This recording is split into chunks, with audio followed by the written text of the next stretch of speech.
504-556-9696. Let's keep it on the West Bank and welcome our friend Mark, who is with us in Gretna. Hey, Mark, how are you? Good morning. Welcome. Hey, guys. I'll make it quick. Well, Jeff, my question regarding the Hurricanes and Raphael O'Neal, I hope you can get her on. I hope she calls in today or tomorrow. Yeah, I'm going to try to get her on I want to get her before the end that. of the show. Yes, definitely. My take on it, I'm watching the radar, Jeff. It's not going to affect us much. We might have 40-mile-an-hour winds, a little bit of rain. But I'm seeing a shift more to the east over time and a landfall later on this week. I think Morgan City might feel a major brunt of this. I don't think Texas will be affected, but I heard the interstate right now, people are coming from Lake Charles and Lafayette. They're coming this way to evacuate. So God be with those people in Southwest Louisiana, because this is a Category 4. They're saying it's going to be really, really bad. Yeah, I mean, it's already past New Orleans, moving to the west. I don't know where it's going to hit. I mean, they say it's going to hit near the border, but we'll see. Maybe it will move further to the east. I don't know, but it doesn't look like we're going to have too much of an impact here. But, you know, we know how it is to be hit by these, and we certainly feel for our friends over there to the west and want to help them any way we can. And going to be praying for him, definitely praying for him. But thank you, my friend. Appreciate you. That's Mark in Gretna. Our talk line, 504-556-9696. Email address, Jeff, Jeff at WGSO.com. When we come back, Raphael O'Neal joins us, guerrilla journalist. We'll talk about a lot of issues and take more of your calls next, right here on Ringside. All right, welcome back. Jeff Crouere here. It's WGSO, 990 AM, WGSO.com. You can also check us out on the Simple Radio and TuneIn Radio apps. And I want to thank our friend Mitch Gibbs for joining us in the last segment. Right now, we're going to go to someone who is a great resource for us, guerrilla journalist, Nola Butterfly on YouTube, someone who has been studying the effects of 5G, so someone who's been studying what's going on with weather modification. She's been providing great information regarding COVID and what is happening across the nation. We really enjoyed having her at our last Save America rally as a speaker. And now she's joining us here on the Ringside program to give us an update. Raphael O'Neal, how are you doing? Good morning. Good morning, Jeff. I'm fine. What an eventful year this is, isn't it? I'm ready for 2021, Raphael. Well, I tell people that what makes you think it's going to be better, you might as well deal with the demon you're dealing with right now, because you don't know what's around the corner. This is a marathon, not a sprint. The lockdown is going to be a 2-year affair. We said that at the beginning, and now they're starting to admit it. We can see it went from flatten the curve to eliminate a virus, which you've never eliminated the cold or the flu yet, but you're gonna lock down everybody and muzzle them up until you get this under the belts. But we're not talking about that today. Today, Laura is our well, we should also maybe have a brief honorary mention for Marco, the dud. Now, did you notice that Marco came up to New Orleans and then made a sharp left turn and died? Marco disappeared, didn't Marco? Yeah, what the world happened there? Yeah. Well, I just, okay, so I probably need to give a little background to your listeners, because this is going to, I mean, people can follow on the 5G, people can follow on vaccines are controversial, and there's toxic things in there, but this is going to take the rug out from under some people. So and another thing that I was doing was studying climate engineering and weather modification. It's a term a lot of people, well, more people are familiar with these days, from the chemtrails, conspiracy theory, quote unquote, or whatever, to geoengineering as a solution to fight global warming, or to mitigate some of the effects of it, and creating a whole bunch of other problems by spraying metallic particles up in the air. These scientists are talking about doing that. Oxford has a geoengineering department, and we've been seeing it in our skies happening, whether you want to say it's deliberate or accidental. That's the side effect of these condensation nuclei coming out of the engine exhaust, which is contrail pollution, and then it forms clouds and it affects the climate, because NASA says even small changes in the location or abundance of clouds can affect the climate more than the anticipated changes brought about by other greenhouse gases, human-produced aerosols, or other factors associated with global change. That's from NASA. Now, what does that got to do with anything? Well, wait a minute. Did you know? Well, what's the most prominent greenhouse gas on Earth? And now, you and I have had this conversation. Most people will guess what? CO2, methane. I would say, yeah, right? CO2, right, yeah. Right. Well, that's what they would be right according to the false propaganda, but they would be wrong according to the science. Because the IPCC says that CO2 is the most prominent greenhouse gas, most prominent anthropogenic, man-made greenhouse gas. Now, as far as the climate driver, well, man-made CO2 is a smaller percentage than CO2, but the driving greenhouse gas is water vapor. 90% of it is of the greenhouse gases is water vapor. And NASA says small changes in clouds can change the climate more than anything else. But why do we ignore that? Well, we ignore chemtrails because they're just a conspiracy theorist. But if you call them jet theorists, now your meteorologist is going to take you seriously. But no one has the conversation and intelligently enough that knows what's going on. So I had exposed this when I wrote my children's chemtrail book, Funny Clouds, A Chemtrail Tale. Right. It was very controversial. I got attacked. I had 7 bad reviews before I wrote my first book. I was fighting with pilots in the Royal Air Force, people that were professionally paid because I don't know who else could have had the time to invest in the narrative, the dialogue back and forth. It forced me to dive into the narrative. And when I discovered water vapor and not CO2 is the most prominent greenhouse gas, I said, how can they hide this from people? And they say, well, apparently there's nothing that you and I can do to affect water vapor. But this overlooks a gross scientific fact that microwaves affect water vapor. And so as I'm researching climate engineering, and I'm researching one guy, Weather War 101, I interviewed him. You can see the interview online. He has been documenting power plants feeding into the hydrological cycle, very controversial. And he also documented the Doppler weather radar affecting tornadoes. Now, he and I talked, we focused more on the power plants, but I was already kind of keen to, there's Doppler having effects. People know HAARP, this facility in Alaska, which is not debatable. It's not a conspiracy theory.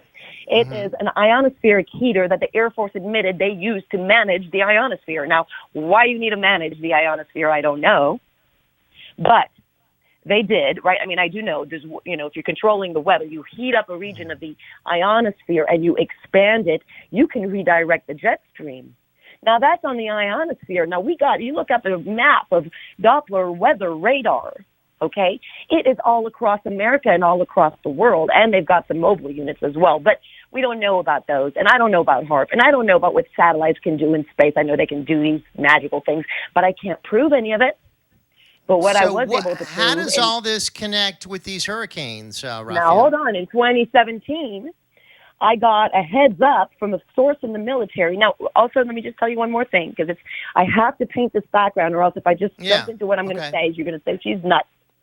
So I'm giving you just enough background here. Yeah. So actually, I had found the Army captain by synchronistic fate, if you want to believe that, or sort of some powers higher than me that put him, this homeless veteran, in my path, who was the Army captain who was ordered to bring as many body bags as he could to New Orleans 11 days before Katrina made landfall. And I have his testimony before he was murdered, a year before he was murdered. I identified him to the police because I had all of his information. He proved to me who he was, and he gave background that he was trained at Aberdeen Proving Ground.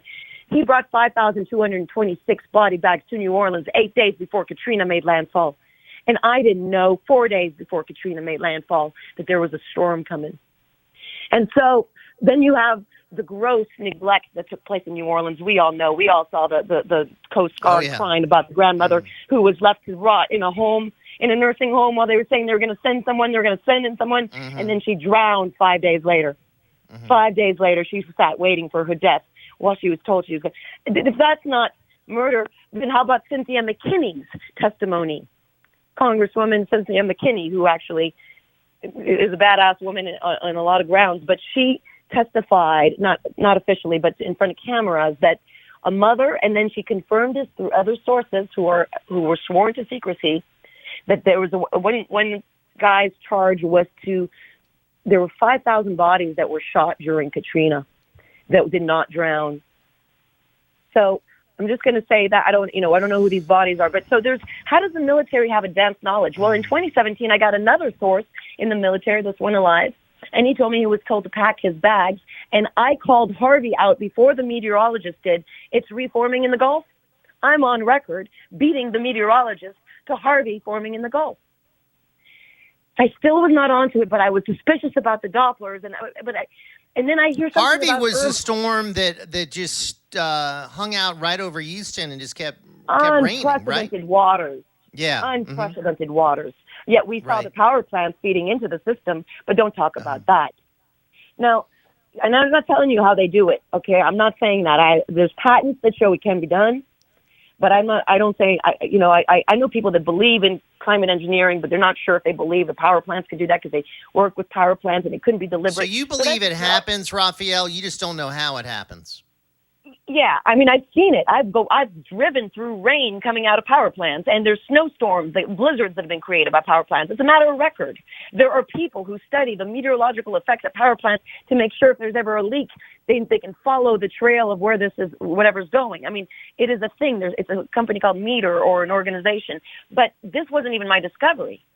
This was somebody else. This was Weather War 101's discovery. And he said, focus on the power plants. Doppler's hard to prove. And then it was Irma. It was 2017, and I was on high alert. I did a little bit of Katrina PTSD, to tell you the truth. And then I heard some guy on the street said he heard it was coming to New Orleans, but that was not intel. That was just some guy, some talk on the street. And so I was on high alert, and then Irma went from the east coast to the west coast of Florida. And so people were kind of paying attention to see what happened there. But then when it was making the first strike on the islands, we could hear the meteorologist saying, we don't have a really good signal right now because the Irma is interfering with the Doppler signal. And my ears perked up. And I said, really? Let me see this. And this is what starts my documentary series, World of Hot Water, on my NOLA Butterfly YouTube channel. And you can find it elsewhere on BitChute or wherever else on the web under the NOLA Butterfly handle. But I show it. I capture it. And so it's my real-time reaction. I'm like, oh, my God. I'm like, look at these guys. They're bringing the eye of the storm into the Doppler radar, and I knew it. I just knew it like a woman who caught her lover who'd been cheating on her, who just freaking caught him. And even though he's still trying to get away with plausible deniability, I said, I don't know where it's going to go, but I bet you it's going to go right into another Doppler radar. And it did. And then another one. And my lawyers wouldn't touch that with a 10-foot pole because most of the men aren't as brave as their wives in some of these cases. But the wives told me, my lawyer, listen, if you can show enough of these hurricanes doing this, going straight into it, and more than one after another, then you've got a statistical impossibility that needs to be answered to in court, even if you don't know how. Mm-hmm. And all right, Raphael, hang on with us, my dear. We'll come back with more. Raphael O'Neill with us. Jeff Crouere here. It's ringside on WGSO, 990 AM, WGSO.com. Let's take care of some business. We'll be right back.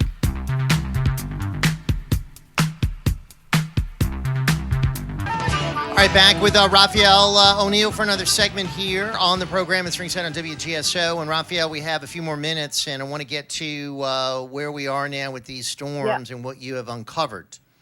Yeah. So welcome back. Thank you. So I'm sorry to give you so much background, but just so that we know where we're going. So I've my World of Hot Water documents so many hurricanes in a row. Katrina with 5 Doppler radars in a row. And we're talking, if they want to say there's a lot of Doppler radars out there, and of course they're going to end up in one, we were seeing them going straight into one. It's like if you play pool, there's a lot of pool holes, but it doesn't mean you're going to get your balls in them just because you break them up. And yet we were seeing them making a beeline for them. And they were very lazy for 2 years, 2018, 2017. And then something changed in 2019, and it seemed like they were using it more deflectively. Right? In 2019, we deflected a lot of hurricanes. And actually I just had a interview with a fellow map watcher about China or deep state, because he was seeing some of these hurricanes forming over in Africa from Chinese factories. And you see a war where they're trying to send it, and then it looks like something comes and stamps it out. Well, we have decoded the Doppler radar at this point. We understand. We see the Doppler act and the weather react after, not the other way around. And we have come to see and believe, and yours truly first, and others see this as well, and that includes people that have worked on radar that we have educated. We've educated people that worked on radar for the military with a higher credentials and clearance than the president. We schooled them about what radar does, and they totally agreed and see it. The radar can stop a storm. It could bring it in. It could feed it. Now, I don't think it can. Now, it can start a storm over, like all these land tornadoes on the. Okay, look, I'm all over the place. But is this white hats have taken over? Maybe now. Maybe we had some black hats in charge of the Doppler. Now they're starting to deflect these hurricanes or minimize them. I'm going to tell you, I tweeted Trump.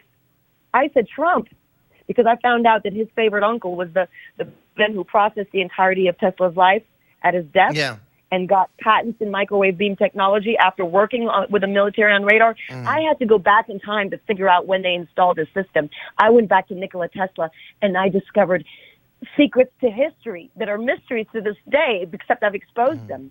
I discovered Tesla by studying a list of tornadoes, and there was one, the Mattoon tornado, which pointed to the Wardenclyffe Towers. And this is what we're seeing now is not the start of some new system. It is the end of 100 years of perfecting a system that Tesla had perfected. And that's why I was equipped to go to the 5G battle before anyone else, because I understood microwaves and what they did. I also So do you think they're steering these quote unquote steering these storms? Are they intensifying them? They're minimizing Marco, them? They seem to cut it at the gate. Now, listen, so I tweeted Trump and I said, tell us about Doppler radar and your favorite uncle. And somebody posted a picture of a Trump tweet, but I couldn't find it. So they either deleted it, but I don't know why anybody would have done this. It wasn't anybody I knew. And Trump allegedly tweeted, everybody wants to blame me for making a hurricane, but nobody wants to thank me for lessening it before it came into the coast. And I thought that was an interesting tweet, even for somebody who didn't. Why would somebody make that up that didn't know me? A friend of a friend ended up passing it, to me. So what do you think's going on with these hurricanes in Raphael? Well, I don't know. It looks like they're going to let this one in. Now, if they kill it, you'll know the white hats are in charge. One of them was supposedly a gift from China. I get them mixed up now if it was Marco or Laura. But the thing is, why do we have these storms in the middle of the country? Why do we have these droughts that we see coming, these big high-pressure areas that are coming around the Doppler radar, which can twist the energy above it and make a vortex, or it could feed the beam. So I'm seeing Texas. I saw Texas yesterday blocking in a defensive manner against a hurricane, and then I saw Houston open up and feed with a beam. They can pulse out the energy, preventing anything from coming in. Like the moisture will come up close to it, but then will billow out on the sides as the clouds push out. And it always overlaps with the radar, and it's not based on the sun. It's based on, and it's a matter of records. If anybody wants to find out who's controlling, I'm pretty sure. How can the Doppler radar have such an effect on the weather? How does it do it? Because the technology? Is electric. We live in an electric world. These are microwaves. These radars, microwaves are 2.54 gigahertz. They affect. How does your microwave work? It heats up water. It doesn't even have to boil it to heat it up, right? It oscillates. Water is a dipole molecule. It's got two-headed, so it goes in the frequency field. And that's what we're saying with 5G. Well, 60 gigahertz absorbs oxygen, 2.54 absorbs water. And then you've got so many patents, so it's really easy. Just add a little magnetron to just pick up the volts and the wattage. So the 5G really connects to this issue. They're sort of connected issues, aren't they? Well, that's what I'm saying. It's a false sustainability narrative. You're rolling out 5G saying it's a solution to global warming, but it heats the air.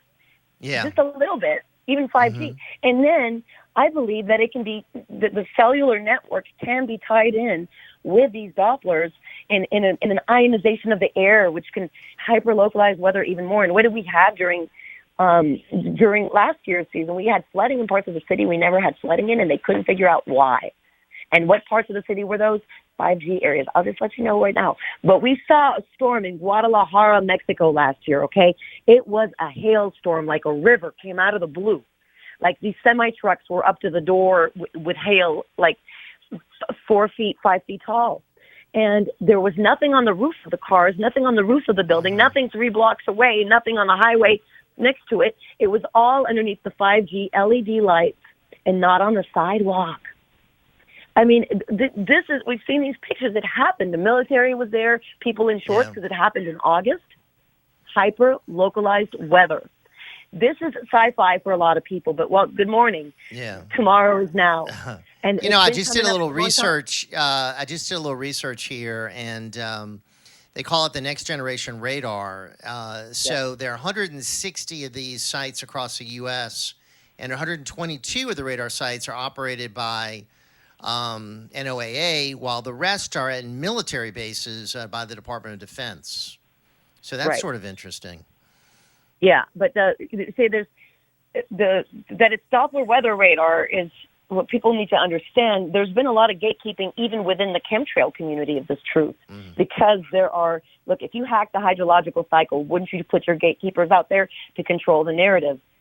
And it's been very successful. All the leaders in the chemtrail community, I've even had people show that they were intellectually dishonest in how they attacked me and then lied about debunked my work by showing their work instead of my work. And my work uses the radar. My work, I was able to correctly predict precisely the landfall 2 times based on my understanding of the map. And I teach people how to read the intention of the radar. Now, it's weather on demand. So you'll see them pulse the whole area and then pulse big, and the energy will blow out, and it'll evaporate all the clouds that come over it if it lets them through. It'll send them up above the heat pocket, or it'll disseminate them. And I can feel it when they pop these things off in the city. I'm sensitive to EMF too. My head will get popping like. In our final minute or two, what's going on with the 5G debate here in New Orleans, Raphael? Are all these towers still going up? I got sidetracked. Oh, it's been going up. It was delayed a little bit because there were some Native Americans that sued the FCC for what gives you the right to say that environmental issues can't be considered. And it was not upheld. It was the rights of the people to insist on environmental impact studies. The FCC had no right to stop that. And so you know what they ended up doing here in Louisiana? They ended up doing a study of their own to prove 5G had health benefits, because when you get COVID, they can track you, right? They're using 5G, they're calling tracking and medical technologies on the back end a health benefit from the front end. I mean, you understand the logic there? It's insane. They just regurgitate the same lies. They just say, well, there's no cancer effects within a certain time. There's a lot more besides cancer. There's the activation of viruses. There's the activation of the genes which activate the cytokine response, which kills you when you have COVID. But if you don't get the cytokine response, you can have COVID and be asymptomatic. So you think we're going to be dealing with this lockdown for 2 years? Is that's your estimate? We got another year. We ain't going nowhere. Look at how many people are wearing their masks. Yeah. And the studies prove that actually they don't even help in surgeries. They actually increase the chances. And I was hearing the other day the CDC even admitted in a recent, update that the masks are of no help, really, in a footnote. So it's just all about control, isn't it? Wouldn't you say that's what's going on? That's exactly what it is. And why do you think they started putting burqas on the women? Because you lose your identity. And a child at 2 years old, they're going to want to start putting a mask on a child that they're trying to get their identity. They don't want you to have an identity. Be a good communist. Disappear for the greater good. Hey, we killed Jews for the greater good in Nazi Germany, right? I'm Jewish. I didn't do it, but I'm just saying, for the greater good, you can do a lot of things. This is and so it's a false sustainability narrative. And when Greta comes, she's selling the New World Order. It's not that we're not environmentalists. We're environmentalists like nobody else's business. We're not profit-driven environmentalists. We're beyond your narrative, industry. Well, we're pointing out industry has hijacked the climate. Climate change or climate changed? Yeah, let's talk about. I think you're right. It's now become big business, hasn't it? And they even tied the COVID response to the climate crisis. Yeah, in the article, it's the narrative. It's all tied into the World Health Organization. It's another tool in the globalist deep pot consolidation control toolbox. You're so right. Anyway, all right, Raphael, thank you so much, and we're gonna of course look forward to having you back on soon. And a lot more ringside coming your way. Keep it right here on WGSO, 990 AM, WGSO.com. Let's get an update from Louisiana Radio Network. We'll be... Network, I'm Jeff Palermo. Hurricane Laura has strengthened to a Category 3 storm, and there's a possibility it could be a Category 4 storm when it makes landfall near the Louisiana-Texas border early Thursday morning. Governor Edwards says in terms of forecasted intensity and landfall, the storm continues to show parallels to Hurricane Rita. Okay. Oh, look at that. How beautiful.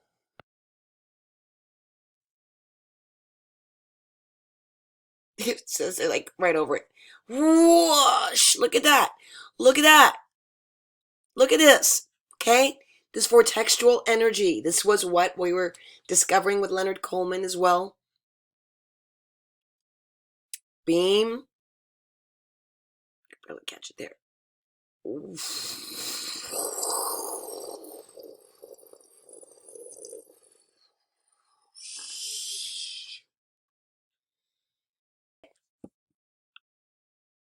To find out the story of weaponized weather radar, see the World of Hot Water documentary series and/or see the movie condensing the series, and follow NOLA Butterfly on YouTube, BitChute, 153news.net, and on Facebook and across social media under the same NOLA Butterfly handle. We are currently planning to build our website, but a link or redirect to our work can always be found in the meantime on weathertruth.org. This is a unique little book covering a topic that is much overdue for teaching children about our environment. The title is Funny Clouds, A Chemtrail's Tale, written by Raphael O'Neill, illustrated by Sean Gautreaux, and printed by an Amazon company called Great Space. The story is about little Marie and her mom, who go outside to plant a tree. When they finish, little Marie looks up towards the sky to see strange clouds sprayed by jet aircraft. The story is told in rhyme and prose that can inform but also entertain a young reader. I recommend this book because it has an optimistic message without instilling fear. The story ends on a positive note about how responsible people will ultimately succeed in stopping chemtrails by spreading awareness and taking political action. This little book is a valuable tool for adults to educate their children on an extremely important environmental issue. Informed citizens know that chemtrails were described in House Resolution 2977 as an exotic weapon back in 2001. Concerned parents have a right to protect their children from dangerous chemical experiments in our sky.